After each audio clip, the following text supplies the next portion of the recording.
বিয়ে সম্পন্ন হতেই ঋষভকে চোখে তুলে নাচিয়ে ছাড়লো দুর্গা। হ্যাঁ বন্ধুরা, অবশেষে সমস্ত বাধা বিপত্তি কাটিয়ে অপরাধীদেরকে গারদের পেছনে পাঠিয়ে মহা ধুমধামে এক হলো দুর্গা ও ঋষভের 4 হাত। মেনান স্বয়ম্ভু এবং জগদ্ধাত্রীর মিলিত প্রচেষ্টায় যখন সমস্ত অপরাধীরা ধরা পড়ল, তখন বিয়ের আসরটা জমজমাটভাবে জমে উঠল।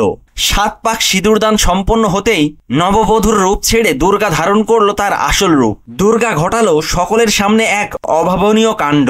ভরা মজলিসে বিয়ে বাড়িতে সকলের সামনে দুর্গা ঋষভের চোখে চোখ রেখে শোনালো এক কড়া বার্তা।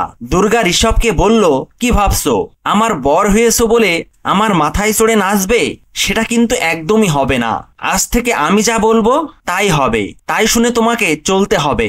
আমি যখন উঠতে বলবো উঠবে, আর যখন বসতে বলবো তখন বসবে। তখন দুর্গার মুখে এই সমস্ত কথাবার্তা শুনে ঋষভ তো বটেই, ঋষভের বাবা মা সহ উপস্থিত সকল অতিথিরাও সবাই হতবাক হয়ে যায়। তাহলে কি ঘটতে চলেছে আগামী পর্বগুলোতে?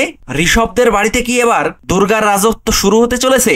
সেই সবটা জানতে চোখ রাখুন জগদ্ধাত্রী ধারাবাহিকের পরবর্তী এপিসোডে। ভিডিওটি ভালো লাগলে লাইক, শেয়ার ও সাবস্ক্রাইব করে সাথে থাকুন। ধন্যবাদ।